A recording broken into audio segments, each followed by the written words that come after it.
ये हमने ही मार्केटिंग खड़ी की थी कि अति पिछड़ा वोट जो है नीतीश कुमार के। प्रकाश भुवन नाम हुआ, भाजपा के पंचायती राज प्रकोष्ठ के बिहार प्रदेश के संयोजक का दायित्व। सर, मोकामा उपचुनाव का क्या हाल है सर? देखिए, मोकामा उपचुनाव जो है केवल एक विधानसभा का चुनाव नहीं है जी।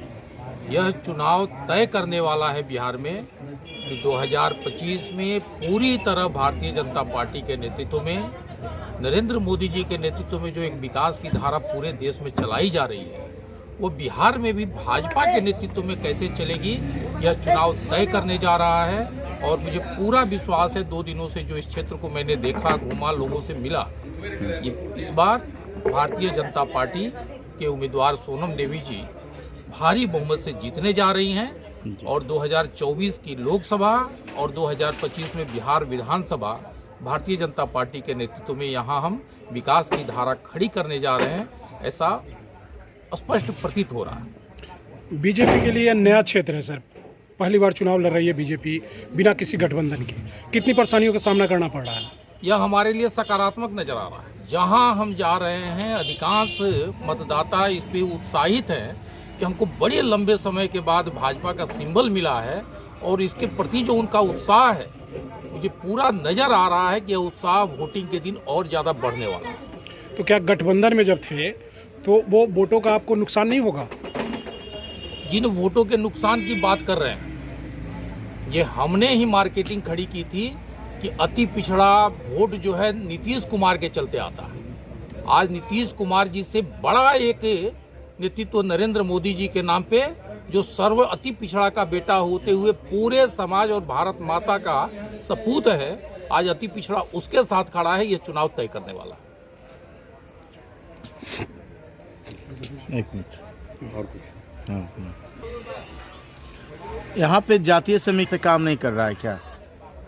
हमको तो कहीं नजर नहीं आ रहा है जातीय समीकरण, क्योंकि जातीय समीकरण का एक मान्य फार्मूला है कि जिस जाति का उम्मीदवार होता है वो कहीं एक जगह पोलराइज होता है। जी। दोनों उम्मीदवार जो मुख्य हैं एक ही जाति के हैं और अन्य सारी जातियां कहीं न कहीं नरेंद्र मोदी जी के नेतृत्व में जो गरीब गांव, किसान और मजदूर के लिए जो योजनाएं चली हैं, उन नाम पे आप पोलराइज होते हुए देखेंगे। अभी एक घूम ही रहे हैं फील्ड में, आप भाजपा शब्द सुन रहे होंगे, नरेंद्र मोदी शब्द सुन रहे होंगे, कहीं उपचुनाव में आम जनता देश के प्रधानमंत्री का नाम ले रही है, यह बड़ी बिरले ही होता है। यहाँ ये शब्द मुझे सुनने में आ रहा है, आप सबको भी सुनने में आ रहा हो। सर, लेकिन जितना भी नेता आ रहे हैं, जिस भी पार्टी से आ रहे हैं, लेकिन अपने अपने ही स्वजातीय क्षेत्रों में ही प्रचार कर रहे हैं, इसका क्या कारण मानते हैं आप? देखिए, ये बिहार का एक दुर्भाग्यपूर्ण नकारात्मक चश्मा है। वह चश्मा टूटने वाला है, बहुत लोगों की आंखें खुलने वाली हैं। मैं केवल 2 बात इस पे आपसे कह रहा हूँ।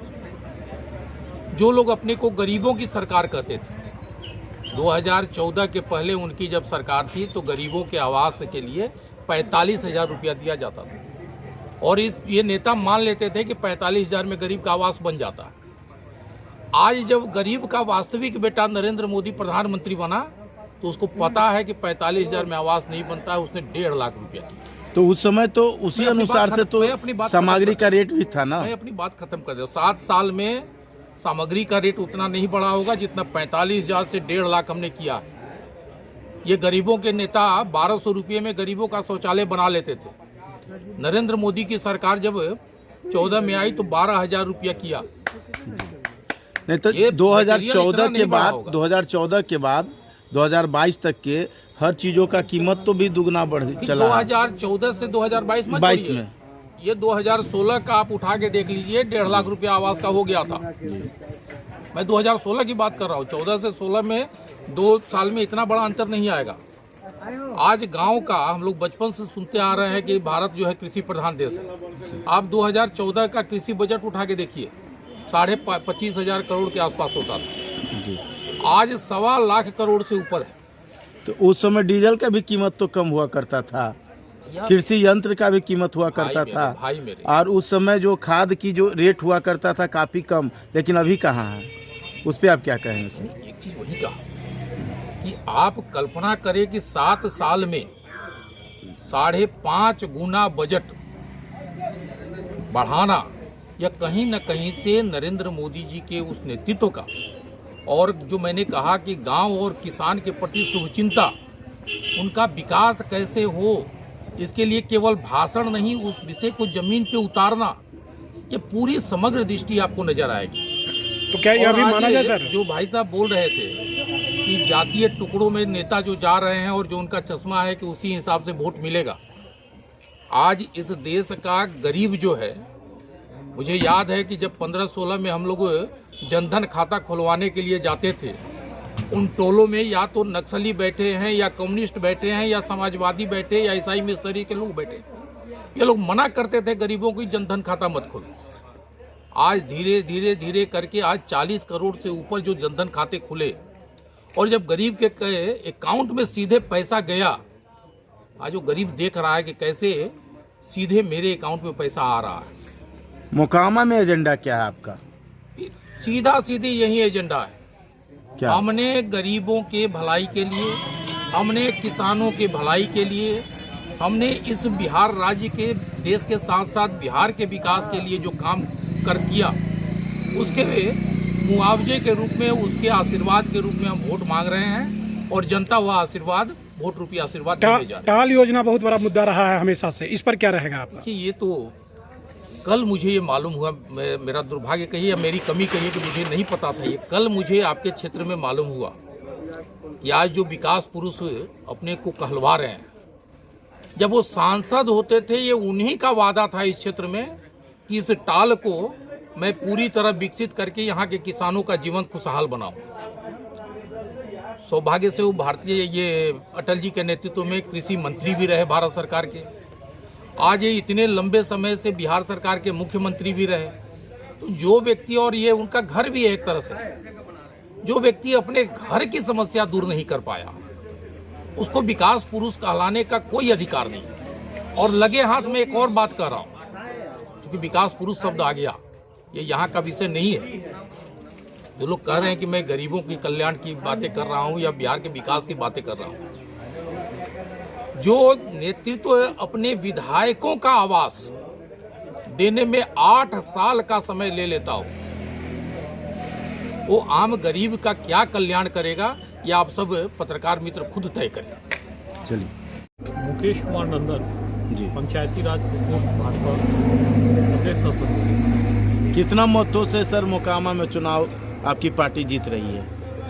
देखिए, मतों के बारे में तो काउंटिंग वाले दिन पता चलेगा, हाँ, लेकिन इस बात का एश्योरेंस आज जनता ने कर दिया है कि यहाँ भारतीय जनता पार्टी का कमल निशान, यहाँ जो है कमल का फूल जरूर खिलने जा रहा है। एक ही बात मैं आप मीडिया के मित्रों को कहना चाहूँगा कि जब जब एनडीए के शासनकाल में मोकामा के विकास की जब बात होती है, तो मोकामा पटना जिला में होने के बावजूद जो है पटना से अलग दिखता था और पटना के नज़दीक पहुंचता चला गया। आज आप जो देख रहे हैं 4 लेन रोड और बाकी सारे विकास के सारे रास्ते आप जो देख रहे हैं, पटना के नज़दीक जो है राजधानी के नज़दीक पहुंच रहे हैं। और जब जब जंगल राज या फिर महागठबंधन की सरकार रही, तो आपने देखा होगा कि मोकामा जो है वो पटना राजधानी से दूर होता चला गया। तो ये सबसे बड़ा फ़र्क है। अगर मोकामा को इस चुनाव में अगर पटना के नज़दीक जाना है और पटना का हिस्सा बनना है, राजधानी का हिस्सा बनना है, तो यहाँ कमल का फूल खिलाना है। यहाँ के लोगों का केवल यही मुद्दा है। और अगर कमल का फूल नहीं खिलेगा, लालटेन होगा, तो निश्चित तौर पर पटना जो है वो फिर मोकामा से दूर हो जाएगा। अपना परिचय दीजिएगा सर। पंकज कुमार सिंह, पंचायती राज जिला संयोजक, प्रमुख प्रवक्ता बाढ़ जिला संगठन भाजपा। कैसा लग रहा है आपको संभावनाएं, बीजेपी की संभावनाएं कैसी लग रही है मोकामा क्षेत्र?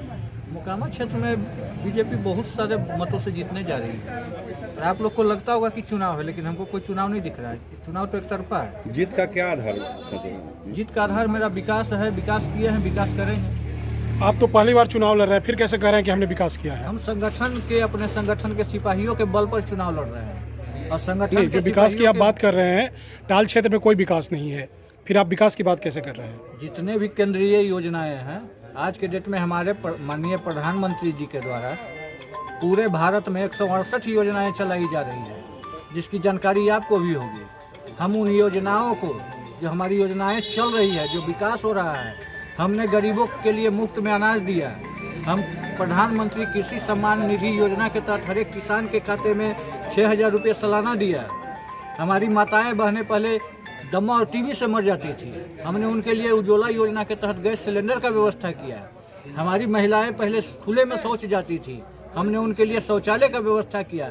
हम उसके आधार पर चुनाव लड़ रहे हैं और उसी आधार पर चुनाव जीतेंगे। तो रिपोर्ट तो ये भी कह रहा है कि आधा से अधिक जो उज्ज्वला योजना के गैस सिलेंडर भरे नहीं जा रहे हैं, इस पे क्या कहेंगे? ये किसने कह दिया आपको? बहुत सारी रिपोर्ट है इस पे, प्रूफ दीजिए आप। प्रूफ दे दिया जाएगा आपको, प्रूफ दीजिए। एकदम दिया जाएगा। इस पे आपके क्या करना है? कुछ करना है? कुछ नहीं कहना है जी, ठीक, आप हमको प्रूफ दीजिए, हम आपको जवाब देंगे उसका। ठीक।